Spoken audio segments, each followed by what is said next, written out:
สบายดีกันไว้สบายดีเด็กจิกหันสบายดีเป็นบอสบายดีเป็นบอวันนี้พาเด็กๆนำมาเฮ็ดบุญอยู่ใส่วัดหนองคำแสงได้ตะปุ๋งแข็งโดยเดี๋ยวเราไปซื้อดอกไม้กันก่อนเนาะไปพาเพิ่นย่างไปซื้อดอกไม้ไว้ไปย่างไปคุณนะต้องได้จับมือได้นี่เฮามาวัดหนองคำแสงเนาะเดี๋ยวจะพาทุกเด็กน้อยไปซื้อดอกไม้กันก่อน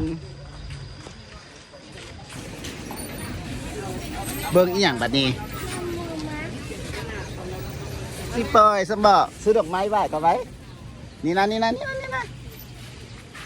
ไปซื้อดอกไม้ก่อนพี่เลือกดอกไม้ก่อนเนาะก่อนจะเข้าไหว้พาเด็กๆมาเฮ็ดบุญมื้อนี้น่ะพวดเป็นพวงคือถวายพวงมาลัยเด้อจ้าสาธุจ้านี่ได้เป็นเทียบห้อยกันแล้วเขาแกมไปไหว้นี่หลังจากที่ว่าได้ขันบูชาแล้วเขาก็สิพาทุกคนเข้าไปไหว้เนาะอันนี้ก็คือเป็นวัดดังของเวียงจันทน์เด้อโดยเอาไหนเอาอย่างไปสาธุมาก่อนไปสาธุมาเลยซื้อให้หมดอยากได้อย่างซื้อให้หมดเลย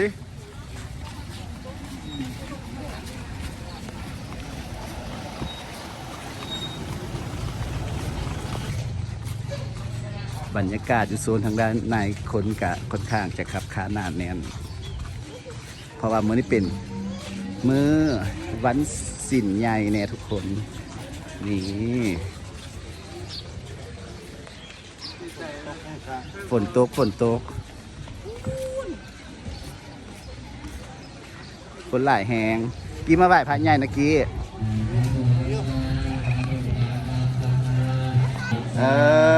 ไหว้ก่อนลูกฝนค่อนข้างขับค้าหนาแน่นเนาะบรรยากาศบางภาคส่วนเด้อทุกคนเด้อขอตัวไหว้กันก่อนครับ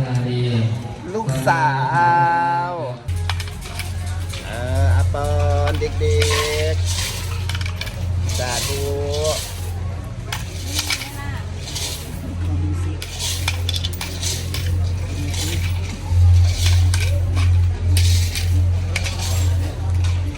เราได้14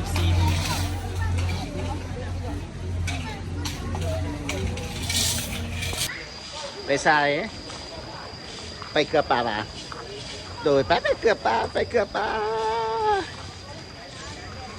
หลังจากที่เขาไหว้แล้วเนาะเขาก็จะมาเกลือป่านี่อันนี้จะเป็นโซนให้อาหารป่าห่มเย็นมีป่านะ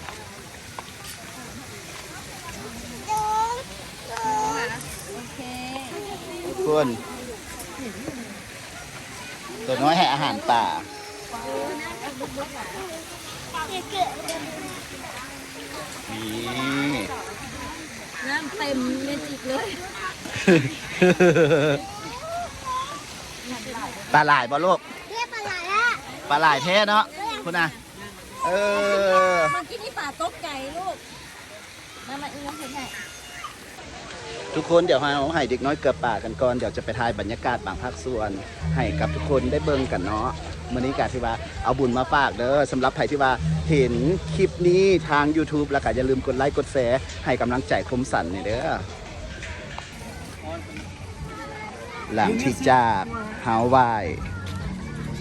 พระเจ้าใหญ่เป็นเทียบห้อยกันแล้วเนาะโซนนี้ก็จะเป็นโซนทางหลายๆคนมาสักการะบูชาก็คือองค์พญานาคเนาะ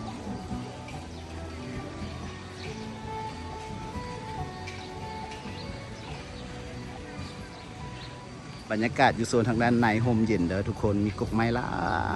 ยผู้คนก็หลายครับค้านานแน่นแบบนี้เลย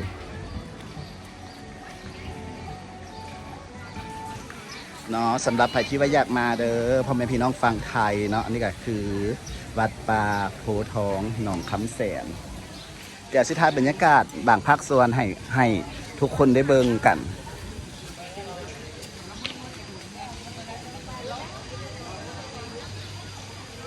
นี่ก็จะเป็นโฮงเฮือเนาะทุกคนโฮงเฮือเก่าแก่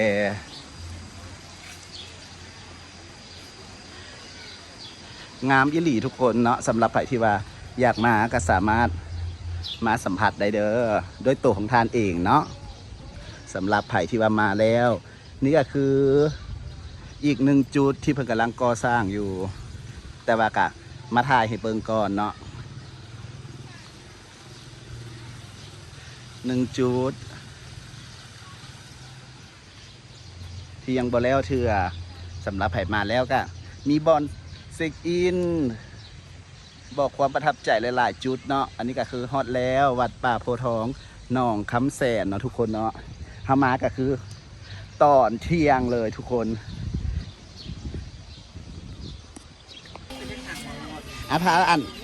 พาFC ไวๆย่างเที่ยวบัดก่อนย่างไปเลยไวๆย่างไปเลย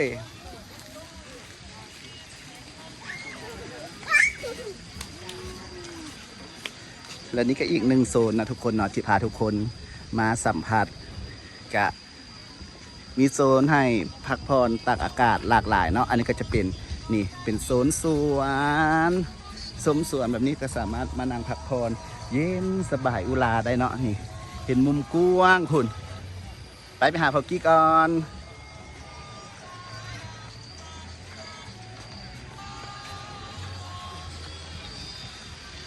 นี่ไป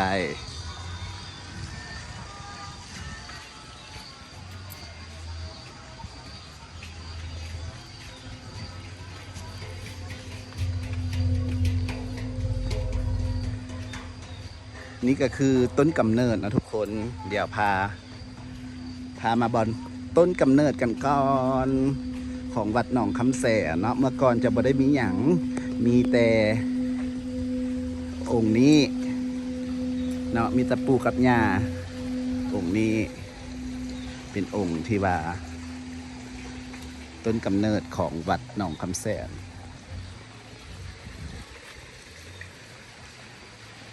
เดี๋ยวขอโตขอพรก่อนนะทุกคนเนาะสำหรับใครที่ว่าอยากมาก็สามารถ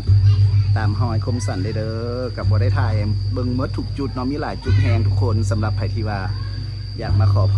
รกับปูกับยาก็สามารถมาขอพรได้เนาะถ่ายบรรยากาศบางภาคส่วนซื่อๆอยู่ทางวัดให้ทุกคนได้เบิ่งกันพี่นามามิวสิกดีฝากกดไลค์กดแชร์ในเด้อว้าวบอกเพิ่นไว้กดไลค์กดแชร์ ก็ได้กระแทกให้เมจิกเด้อ ให้มิวสิกในเด้อให้แอนเมจิกให้มิวสิกในเด้อโอเคเนาะทุกคนคลิปนี้ก็จะฝากไว้สำหรับนิสกรเนาะสำหรับไผ่ที่ว่าหักน้องๆ2 คนซื้อว่าจังไหนนี่ซื้อว่าจังไหนบอกคนได้ว่าซื้อว่า